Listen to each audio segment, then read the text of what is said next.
111 এই জাতির জন্য ছিল একটি কলঙ্কময় অধ্যায়। জাতিকে ধ্বংস করার জন্য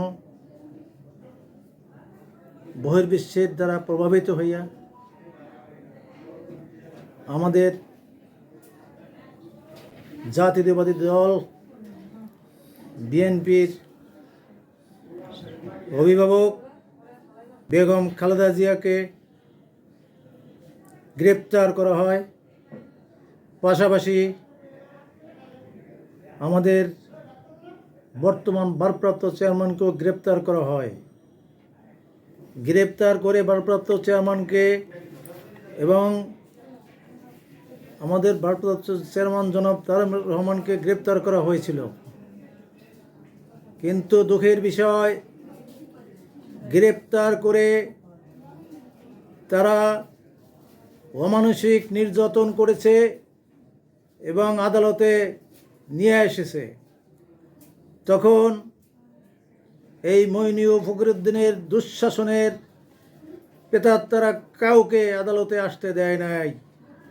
যারা এসেছে তাদেরকেও নির্যাতন করেছে। আমি শত বাধা উপেক্ষা করে চরম দুঃসময় আমাদের প্রাণপ্রিয় নেতা জনাব তারেক রহমানের গ্রেপ্তারকে আদালতে এসে চ্যালেঞ্জ করেছি। আমি জেনেছি, আমি বুঝেছি, ওনরা কোনো অন্যায় করে নাই। ওনরা দেশের সার্বভৌমত্বের জন্য লড়াই করেছে, গণতন্ত্রের জন্য লড়াই করেছে। এই গণতন্ত্রের লড়াই থামিয়ে দেওয়ার জন্য এই পরগাছা যে একটি সরকার এসেছিল, তারা এমন কোনো নির্যাতন নাই, তা করে নাই। একটা সময় এই ভারপ্রাপ্ত চেয়ারম্যানকে বিশেষ আদালতে যখন স্ট্রাকচারে করে নিয়ে আসে, তখন উনি সেন্সে ছিলেন না। তখন আমি আদালতে উপস্থিত ছিলাম এবং আদালতে উপস্থিত থেকে আমি বল প্রয়োগ করে ওনাকে দেখতে গিয়েছি, ডিজিপির লোককে উপেক্ষা করে।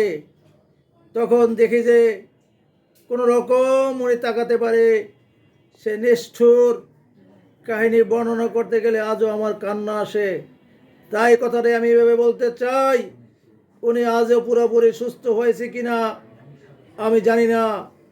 তারপরে গোটা জাতিকে একত্রিত করে গোটা জাতির জন্য উনি চোখে চোখ রেখে গণতন্ত্রের জন্য লড়াই চালিয়ে যাচ্ছে। আজ আল্লাহর অশেষ রহমতে শুভ একটা সন্ধিক্ষণ সামনেও আসতেছে। সেই সন্ধিক্ষণে বাংলাদেশের একমাত্র কাণ্ডারি হিসেবে বাংলাদেশের জনগণ ওনাকে স্বতঃস্ফূর্তভাবে গ্রহণ করবে। পুরা জাতি আজকে ওনার অপেক্ষায় আছে। উনি আশায় এই দেশের, আমি আশাবাদী, এই দেশের গোটা জাতি ঐক্যবদ্ধ হবে, দুর্নীতি দূর হবে, গুম খুন দূর হবে এবং দেশের স্বাধীনতার সার্বভৌমত্ব এই দেশের জাতি ফেরত পাবে এবং শান্তিপূর্ণভাবে এদেশের জাতি কাঙ্ক্ষিত আশা পূর্ণ হবে। আমি আশাবাদী। আমি আরও আশাবাদী, উনি সৎ এবং নিষ্ঠাবান এবং ওনার দক্ষতা প্রজ্ঞা দিয়ে গোটা জাতিকে, গোটা দেশকে শঙ্কামুক্ত করে উন্নত করে ছাড়বে। আমরা অপেক্ষায় আছি, ওনার আশার অপেক্ষায় আছি। উনি আসবে, বাংলাদেশ হাসবে, বাংলাদেশের মানুষ শান্তির প্রহর গুনতেছে। ওনার উপরে বাংলাদেশের মানুষ আস্থা রাখতে পারছে। তার কারণ হয়েছে শত নির্যাতনের পরেও উনি কারো প্রতি চোখ রাঙায় নাই, কারো প্রতি কোনো হিংসা প্রতিশোধ পরায়ণ কোনো বক্তব্য, কোনো কথা আজও উনি বলে নাই। উনি হয়েছে শহীদ প্রেসিডেন্ট জিয়াউর রহমানের যোগ্য উত্তরসূরি, বেগম খালেদা জিয়ার যোগ্য উত্তরসূরি, এদেশের মাটি ও মানুষের যোগ্য কাণ্ডারি হিসেবে উনি ইতিমধ্যে সারা বিশ্বে, শুধু বাংলাদেশে না, সারা বিশ্বে ওনার সুনাম ছড়িয়ে পড়েছে। তাই আমরা অপেক্ষায় আছি মুনাফিকদের দমন, বেঈমানদের দমন, দেশকে শান্তিপূর্ণ জায়গায় নিয়ে যাওয়ার জন্য ওনার সুস্বাস্থ্য দীর্ঘায়ু কামনা করছি।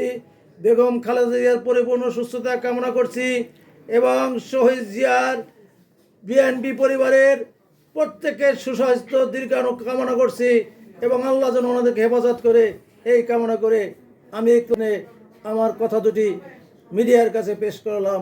আল্লাহ হাফেজ। নির্যাতনের পরে সুস্থ হয়ে উনি আগামী 25 তারিখ বাংলাদেশের মাটিতে পা রাখার জন্য উনি প্রস্তুতি নিয়েছে। আমরা বাংলাদেশ ওনাকে গ্রহণ করার জন্য, ওনাকে অভ্যর্থনা দেওয়ার জন্য আমরা প্রস্তুত আছি। সারা বাংলাদেশের মানুষ প্রস্তুত আছে। ওনার আসার কথা শুনে সারা বাংলাদেশের মানুষ জাগ্রত হয়েছে এবং শান্তির নিঃশ্বাস ফেলতেছে। আমরা প্রহর গুনছি কখন সেই সন্ধিক্ষণ আসবে। সেই সন্ধিক্ষণে ওনাকে আমরা লাল গোলাপ শুভেচ্ছা দিয়ে বরণ করে নেব। বাংলাদেশের আগামী দিনের কাণ্ডারি, আগামী দিনের ভবিষ্যৎ, আগামী দিনের প্রধানমন্ত্রী হিসেবে আমরা ওনাকে পেতে চাই।